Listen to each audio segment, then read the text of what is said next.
Well, hi, welcome back everyone. So in this video, trying to keep it quick because I know sometimes my videos can be quite long. Some people like them long, some people like it short. I think most people like short. Anyway, so this video goes over an exchange that I had with another person in a YouTube comment section. This video is not to debate the banter, the verbal fight that they were trying to have with me in the comment section, which was that they were taking the position that Richard Dawkins' assessment of trans and non-binary people was correct.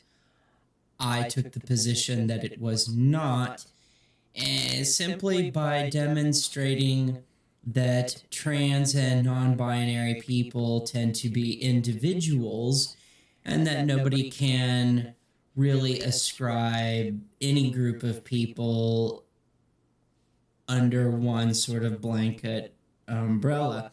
This goes back to the video that I did originally. Like this was meant to be sort of kind of like a series in a sense, that some issues with social media.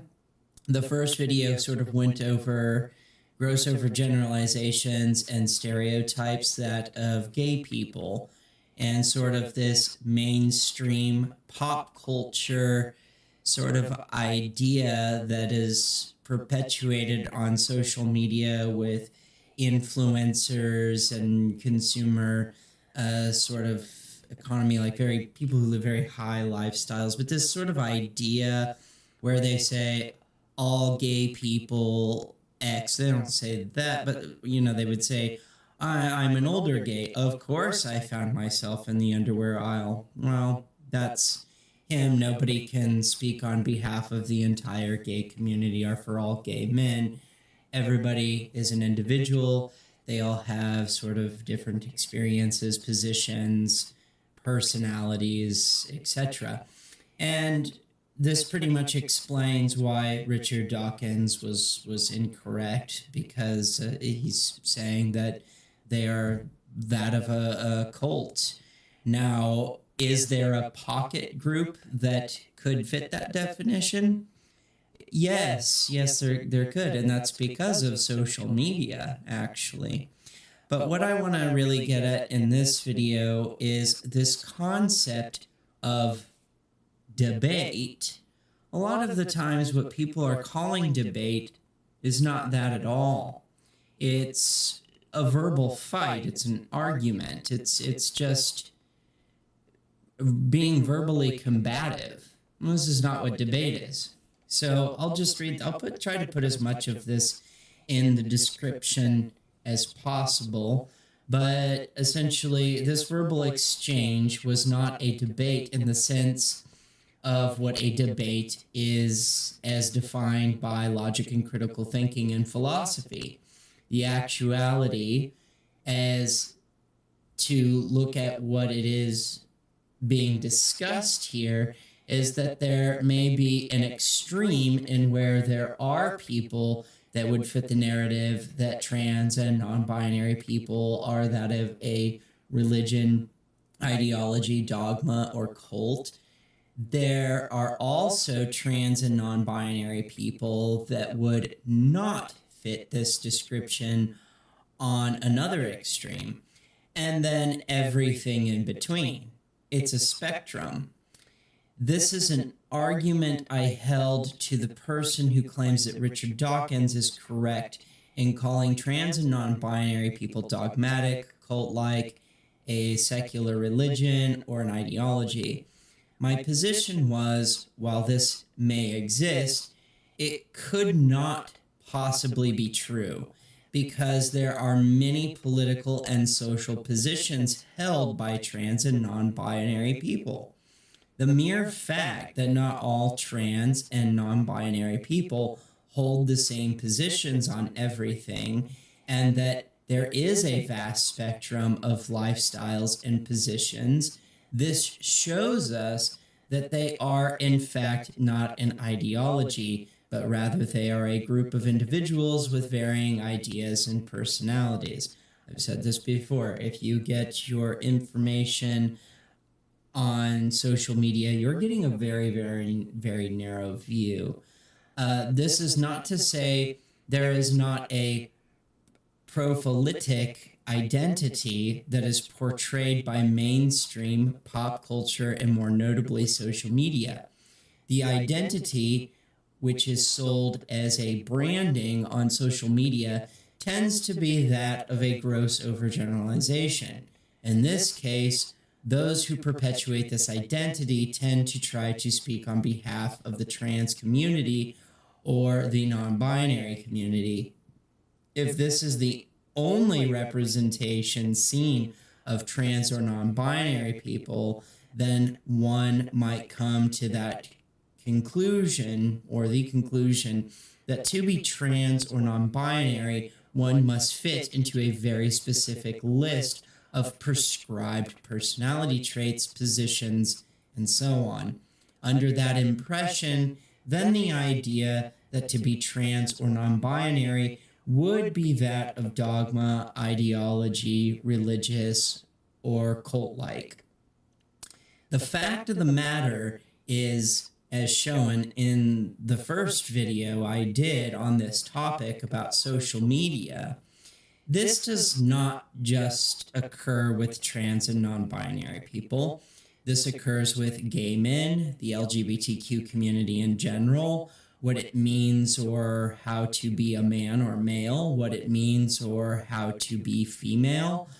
This type of prophylicity also exists within the political positions from left, right, communist, anarchist, libertarian, far-right, Republican, and so on. The fact is, no one can speak on behalf or tell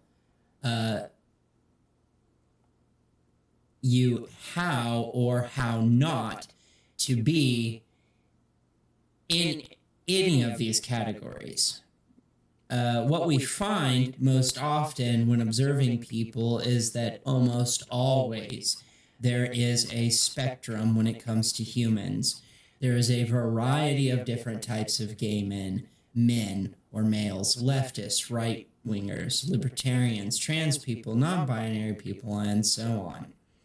The point of this video is to show that part of this aspect of social media, that in an attention-based economy, one is trying to get clicks and attention as a form of commodity.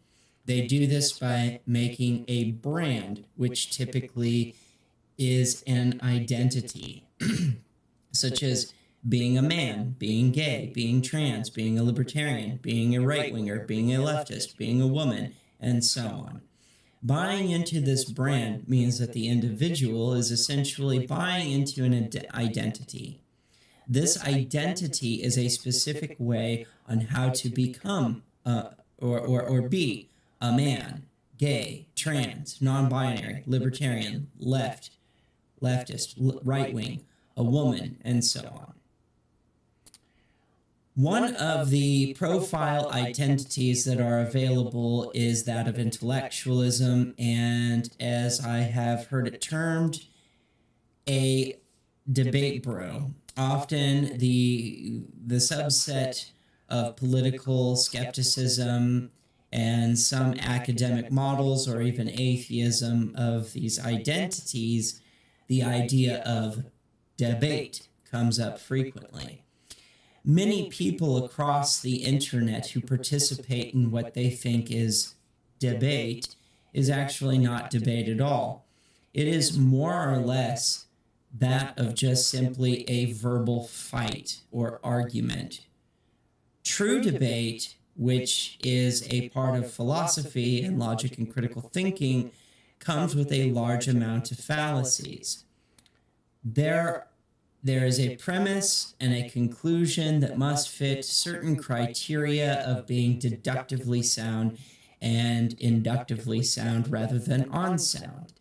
Fallacies usually relate to some sort of argumentative trickery or manipulation, thus the reason they are not to be used.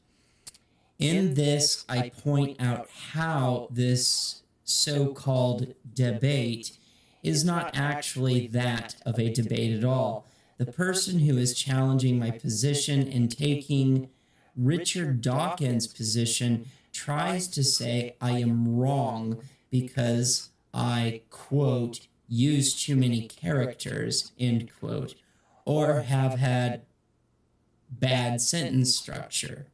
This has nothing to do with whether or not Richard Dawkins' assessment is correct or incorrect, and more of a product of that of an editor. At another point, they try to say that I am incorrect and that Richard Dawkins is correct because of their interpretation of what a public intellectual is. Whether this is a dictionary definition or a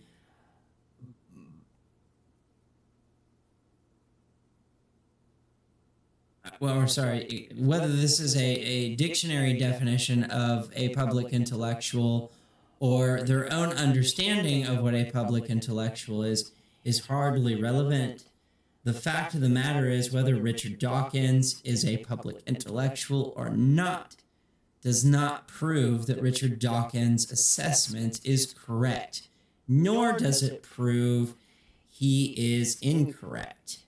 This in turn does not invalidate or validate my position that Richard Dawkins' assessment is incorrect, as it does not address the vast spectrum of different personalities that exist within the trans community and non-binary community. There is no relation between whether or not Richard Dawkins' assessment is true or false. No relation at all. Likewise, there is no relation to my posit at all.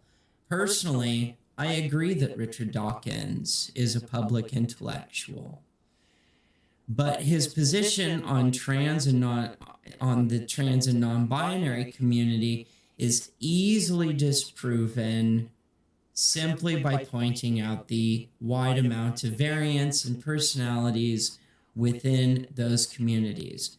Richard Dawkins, being a public intellectual, is irrelevant to the point at hand. More to the point of debate, the idea of whether or not a person is a public intellectual is a matter of subjectivity or opinion, of which I and the person defending Richard Dawkins both agree. I really do. I think Richard Dawkins is a public intellectual. I don't disagree with that. He's done great amounts of things for the atheist community and biology. I don't dispute that he is a public intellectual. But just because he's a public intellectual doesn't mean that his personal take on this is correct, and it is easily demonstrated that it's not.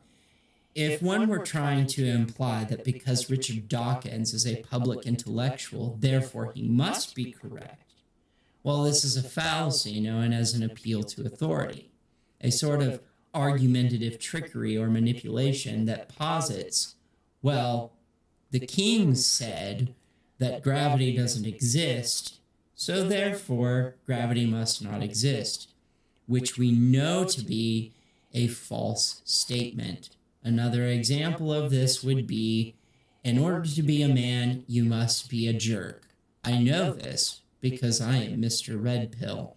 You know, an example from like the Andrew Tate sort of aspect of things. Or because I said so, are other examples of this. And, yeah. The sad fact is this debauched idea of what debate is runs rampant all over the internet in comment sections.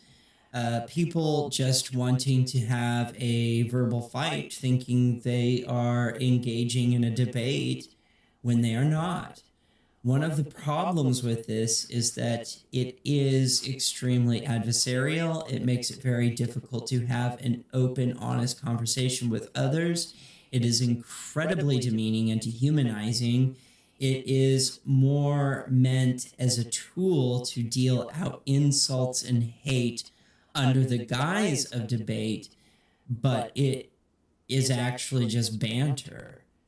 Not only is it insulting, it undermines actual logic and critical thinking, intelligence, civil discourse, philosophy, and independent thought as it seeks to otherize or ostracize those who might question something or have a legitimate reason to criticize.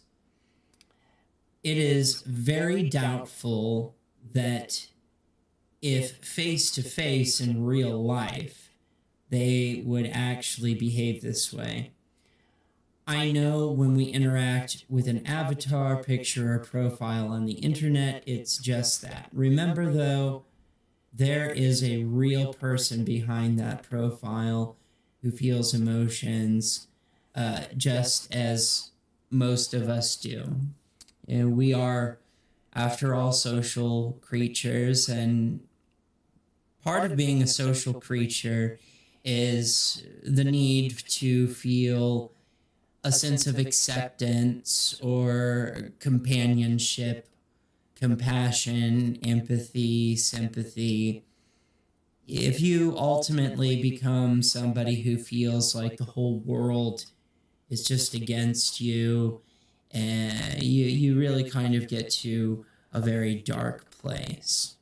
So with that, I'm going to show you the entire conversation piece by piece. There were parts of the conversation I could not find because the amount of comments that flowed in was pretty wild. So trying to find every single response was very, very, very difficult. I couldn't find all of them, so I did the best and take you through that now. So here is this is how it begins, or how it began right here.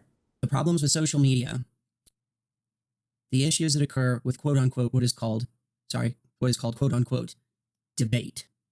This snippet is my initial response to TJ Kirk, the Amazing Atheist video, on his response to Richard Dawkins dismissing non-binary trans people, not acknowledging the difference between gender as an expression and sex as being that of biological sex.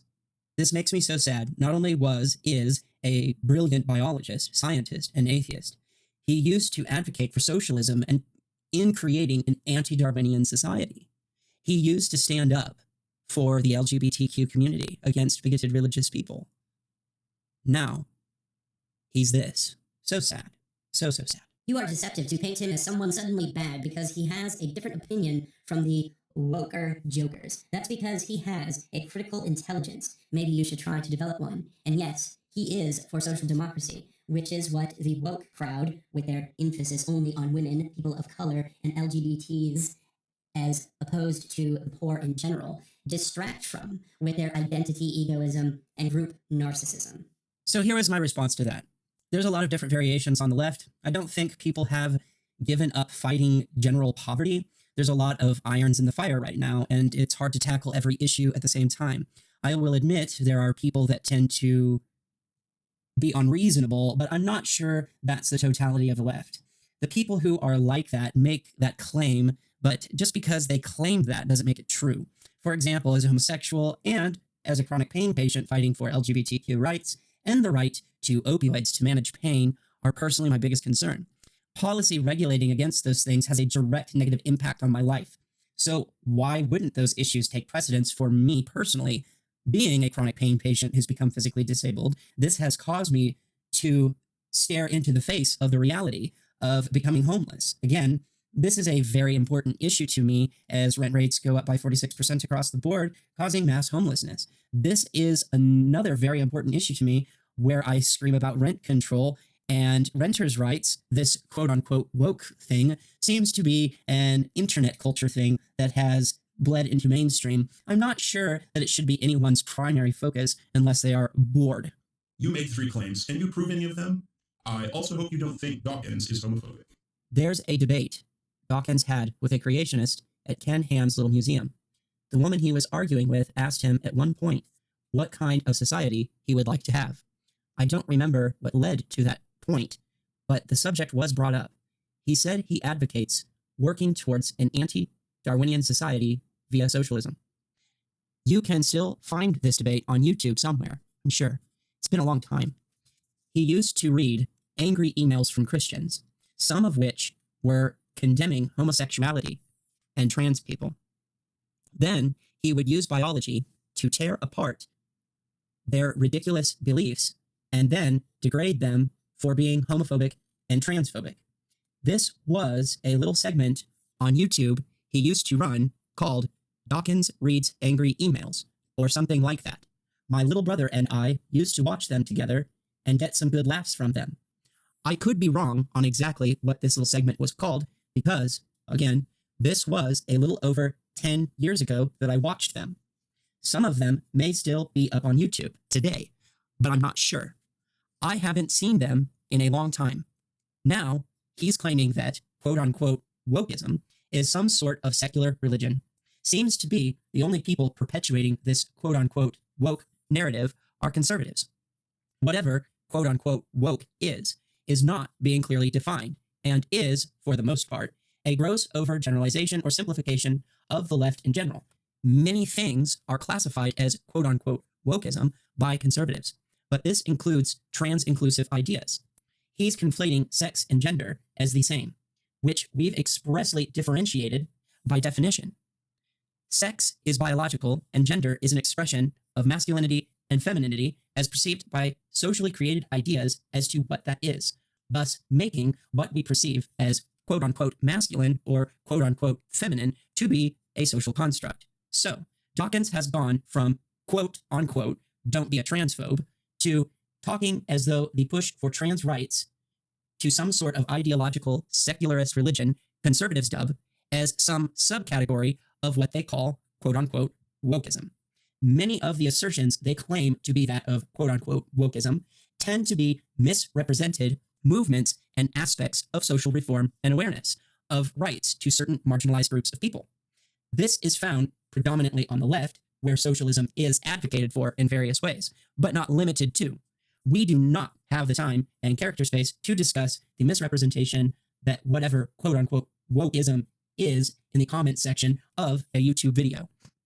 What can be observed is Dawkins used to defend the LGBTQ community and now seems to think it's nothing but a so-called, quote, woke agenda, end quote, instead of a social push for human rights.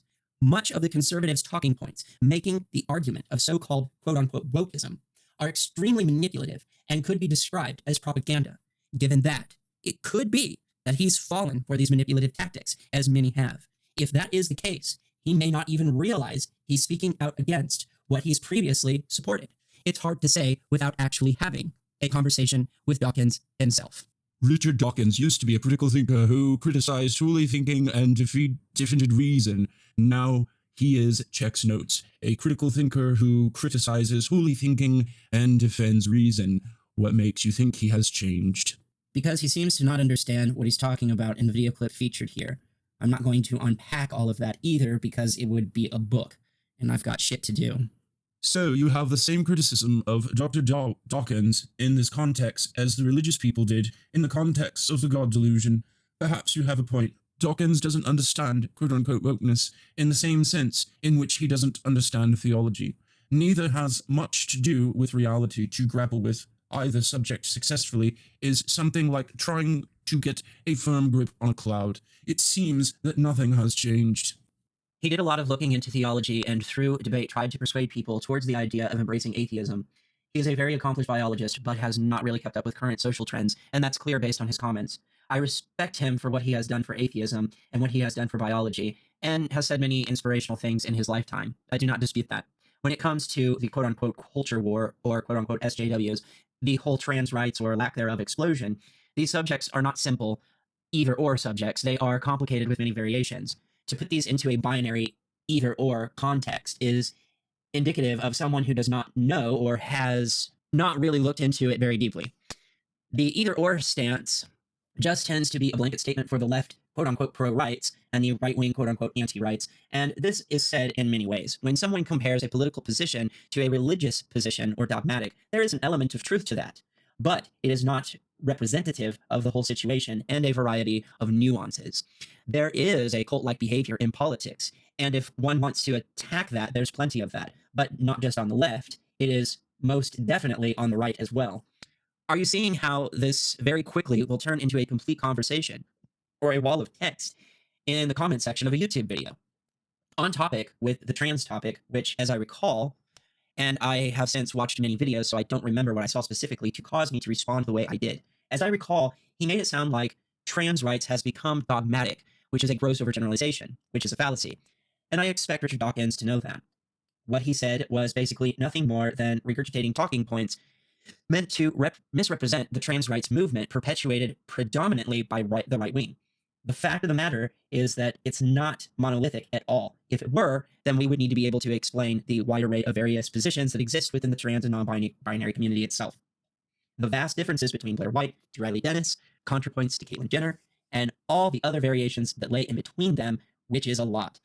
That is a several volumes of books worth of information and varying experiences, opinions, and beliefs. From what I recall, this alone tramples on the idea of which he was proclaiming about, this collectivist identity issue, because, as it turns out, it's not anywhere near as collective as it would seem.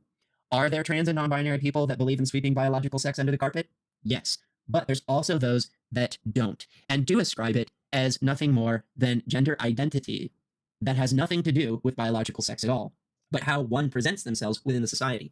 Not a new concept either, such as the likes in Indian culture. It goes back centuries. So there are trans and non-binary people who ignore biological sex, and those that don't. And of those two categories, they will have a varying degree of political affiliations, as not all will see themselves as one type of leftist, but there will be many types of leftist positions, and others might align themselves with more right-wing, libertarian political ideals. Then there are trans and non-binary people that choose not to engage with political affiliation at all.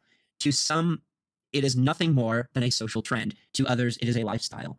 There are others that will bring biology up only under certain circumstances, and there's multiple facets of that, where some acknowledge biological factors while others don't, but only given very particular circumstances or addressing only certain political or lifestyle issues where it even becomes relevant or not relevant, depending on the individual, in my personal opinion. I hope you know what that means, because I do not want to carry this on and on and on and on and on.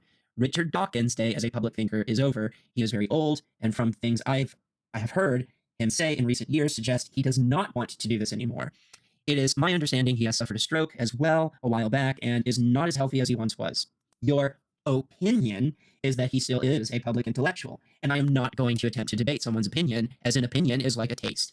I do not feel that your statement to me was in good faith, as it went something to the effect of Richard Dawkins is a public intellectual. For the sake of time and character space, I am leaving it at that. I know you said more, but just to shorten for argument's sake, then you check the dictionary and arrive back at the conclusion, which again, your interpretation that Richard Dawkins falls into the definition is subjective on your part, but you said, according to the definition, he still falls into the category of a public intellectual. That really isn't much of an argument, as it is a statement on your part, of which your request of me was to try and knock that idea down, which can't be done because you have already stated what your position is. That really doesn't leave me with much to work with, and just feels like a clever I gotcha. And in reality, it's just my worldview versus your worldview, being that it is so vague and ambiguous as to what specifically you are referring to. Specifically, that leaves me at the disposition of having to explain a vast spectrum of ideas just to get what I think it is you are trying to convey. I am trying to tell you I do not have the time to write all of that in a comment section, nor do I think it is appropriate. That would be more appropriate in an actual back and forth conversation to understand each other of our positions before we even get to the bottom of a particular subject you are getting at. I think this comment really illustrates that, as I don't want to engage in online discourse made deliberately to misrepresent what is being said. This is not a subject easily simplified. I would like to further add to this that what this particular comment is conveying is that in the sphere of the left, there are many different ideological positions. It's not just anarchism, period. It's not just socialism, period. It's not just communism, period. It's not just democratic socialism, period. Social democracy, period. Democracy, period. Liberal democracy, period. Libertarian socialism, period. There are many, many positions. Likewise, with non-binary or trans people, so it's really non-binary and or trans people within that group of people. There are many varying degrees of political ideology. Some are leftists, some are not. Some may even be politically neutral, that not every non-binary or trans person carries the same political perspective and ideology and all that. So the real issue is that if one is going to make the claim that non-binary or transgender as a rights movement is sort of like an identitarian cult, then it doesn't really make sense, being that there is this wide array of political ideology. And aside from that, you can't claim it for the left. There's a wide political array of political ideology there. You can't claim it for the right. There's a wide array of political ideology there. You can't say that every gay man is going to be a libertarian socialist, for example. This cannot be done because there are conservative homosexual males. There are libertarian homosexual males. There are, it's all over. It's scattered all across the political compass. So to ascribe that non-binary people and trans people all have this collectivist idea that there's this set of prescribed personality ideological positions is really quite radical. And what this person is trying to do is they've put me in the position where, to argue for my position, I would have to explain every single position on a spectrum. That is like, in color theory, looking at absolute black, absolute white, and going through and explaining every variation of shade of gray that exists. That is a lot of work. That's essentially what that person was putting me in the position to do. Being that it is so vague and ambiguous as to what specifically you are referring to specifically, that leaves me at the disposition of having to explain a vast spectrum of ideas just to get what I think it is you are trying to convey. End quote. Not really. If you don't understand what I'm trying to convey, you can ask me a question. Quote, I'm trying to tell you I do not have time to write all that in a comment section, nor do I think it is appropriate. End quote. You just wrote a 1,000-word comment. I don't know why you would do that or did that. Quote, that would be more appropriate in an actual back and forth conversation to understand each other of our positions before we even get to the bottom of the particular subject you are getting at. End quote. Instead of writing a 1,000-word comment, you could have just written a 10-word comment asking me to clarify a particular point. Practice writing in paragraphs, practice writing succinctly and to the point.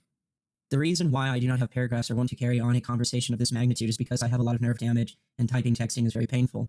I am just trying to get out the point as quickly as possible and bear little regard for grammar, punctuation, typos, and the like. If I were to type out a response to you with all corrections made, one paragraph takes me about 4 hours. So here's the question. What is it you are wanting me to say? It seems to me that you disagree that Richard Dawkins, that you disagree with me and that you think Richard Dawkins is correct in his assessment of what is thought of in regards to the left and trans rights. I fail to see how saying that he is an analytical, critical thinker makes that point. Someone can be a very rational, logical, critical, and analytical thinker and still be wrong in their assessment of something. I have brought why I think Richard Dawkins is incorrect in his assessment to the table, but I have not yet seen why you think he is. You commented on my typing abilities or lack thereof, and I have explained that is due to a very painful, debilitating condition. I said there are many variables to the issue that make my case, and your response seems to reaffirm my suspicion that it would be. You addressed none of the relevant points dealing with the idea of the trans or leftist quote-unquote woke community being less collectivized and that it cannot be put into an either-or situation.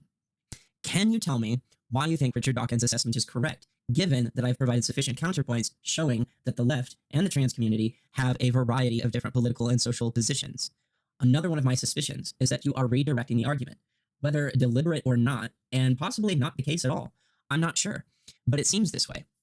By diverting the topic towards how many characters I use, or sentence structure, and so on, this is usually done with the intent of making the opponent look like they have a bad argument, but they are entirely different topics and have nothing to actually do with the main argument at hand, which was, is Richard Dawkins correct in his assessment?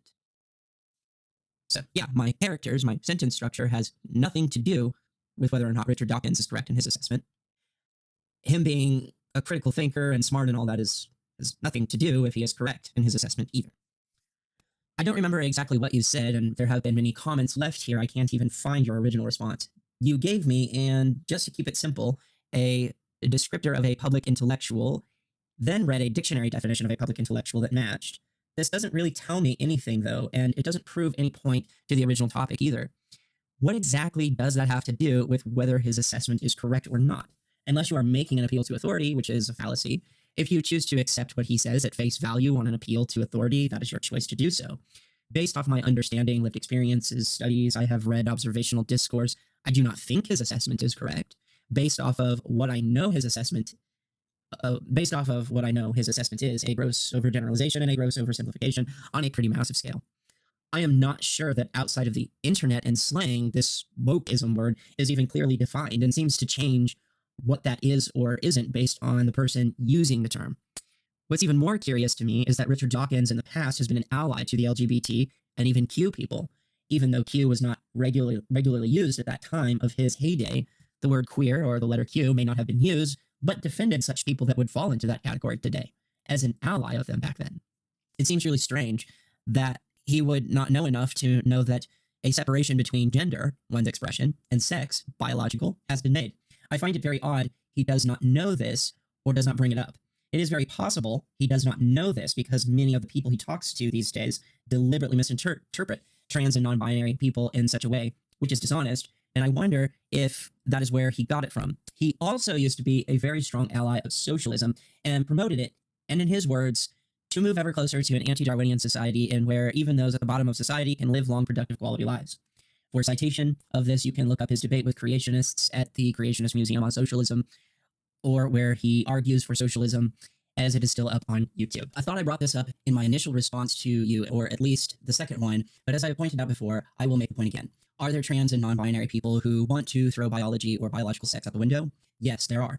They come from the left and the right side of the political and social spectrum of ideas. There are also many that do not throw biology and biological sex out the window of both the right and the left. There are a bunch of positions in between no biology and yes biology. That is a vast spectrum depending on a variety of different variables. It is a spectrum in which the yes and no are the extremes, with anything and everything that isn't a hard yes or no falling somewhere in between.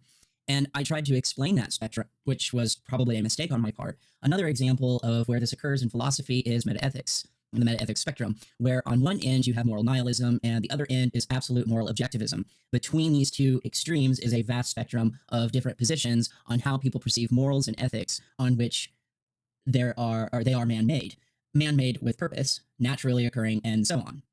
So let me read that part again. These positions are not right or wrong.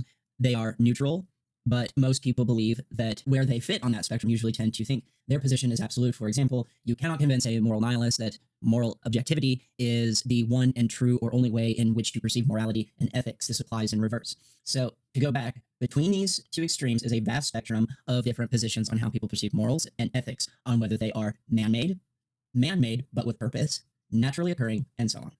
Moving on. Even more bizarre is the fact that other great thinkers and philosophers, same of which whom were inspired to go into that line of work by Richard Dawkins, many of them have written reports, delivered lectures, and made publications in where they have observed exactly what I am telling you here. The left, the right, SJW's wokeism has been observed as a cultural phenomena, dealing with identity, prophylicity, and many other motivated by an attention economy rather than capitalistic, although attention and prophylicity equates to capital gain based off of more attention the profile gets based off of an identity. What a right-wing commentator on the internet is trying to achieve is a collection of mass views in which what they are selling is a right-wing identity. The same applies for the left. This is very limiting, though, as most people tend to be individuals, and thus the identity they are selling for clicks and views does not and cannot represent the entirety of the whole population. Not everyone fits neatly into these boxes and labels, but selling an identity is the inherent nature of an attention economy. Being that so many philosophers and great thinkers, very analytical minds have taken notice of this, it is very bizarre that Richard Dawkins, as a member of academia, has not talked to any of his colleagues in the philosophy department to find this out, or at least considered it as a possibility. He is retired, though. One such philosopher that teaches out of a university, and I cannot remember the university or the country, but originally from Germany, is a philosophy professor available on YouTube called Carefree Wandering. There are many others, but I would highly recommend him because he seems to be motivated by genuinely wanting to educate people and not doing what he does for the sake of online profit, be it money or attention commodity. If you fail at providing a coherent reason as to why I should take Richard Dawkins' assessment at face value, then I will desist from responding to you at all. I take philosophy very seriously in the traditional sense and refuse to engage with someone who is just trying to have a verbal fight to which is somehow confused as debate. It may take me a while to respond because typing is very painful and it takes a while. I also type a lot because I wish to be as articulate as humanly possible, so there is no misunderstanding, and to be as thorough as possible. I look forward to your next response, which I hope is something substantive and not, here's a dictionary definition of a public intellectual. Richard Dawkins meets this definition, therefore correct. This is not a deductively sound argument. Richard Dawkins is X. The dictionary says Richard Dawkins is X, ergo Richard Dawkins' statement on Z is correct. If you need help, might I recommend a book called Introduction to Logic and Critical Thinking by Marilee Salman. The last edition I knew of was in its 4th edition, but a more current one may exist. It is a college curriculum textbook, so it may be a difficult read, but it will help fine-tune your premise and conclusion to a more better inductive or deductively sound argument. Good luck to you, and I hope that you have a wonderful day. All right, so I would really like to be able to create a chart sort of showing a model that we actually use in logic and critical thinking. There's a way to do that, showing like the different positions, or you could even show like a model of Richard Dawkins holds like position X, here's position Y, here's position Z. We could even do like a spectrum of like, here is, this extreme of someone who says only 2 sexes, only 2 genders, and then like a different position of there's 2 sexes, 2 genders, but the 2 genders is open to interpretation through sort of a binary, or you have like a gender abolitionist that only 2 sexes exist, gender is obsolete, or have this other position that sex and gender, it should be thrown out entirely. And that what you would see is like a spectrum. So you would have like 2 extremes, like absolutely nothing, which would be like, I guess, sort of a nihilism. And then you would have like this fixated, like an absolutism. And then all these different sort of positions in between, or even just go through, like I brought up in there the black to white grayscale, what we call it in color theory, it's called the grayscale. So you have absolute white, absolute black, and then every various sort of shade of gray in between those two. That's the grayscale. So looking at that, it would sort of illustrate that to an extent. But this video has gone on long enough, so like, share, subscribe, comment, all that good stuff. I will have links to Carefree Wandering and the original video that this banter took place on in the description. So, and that out.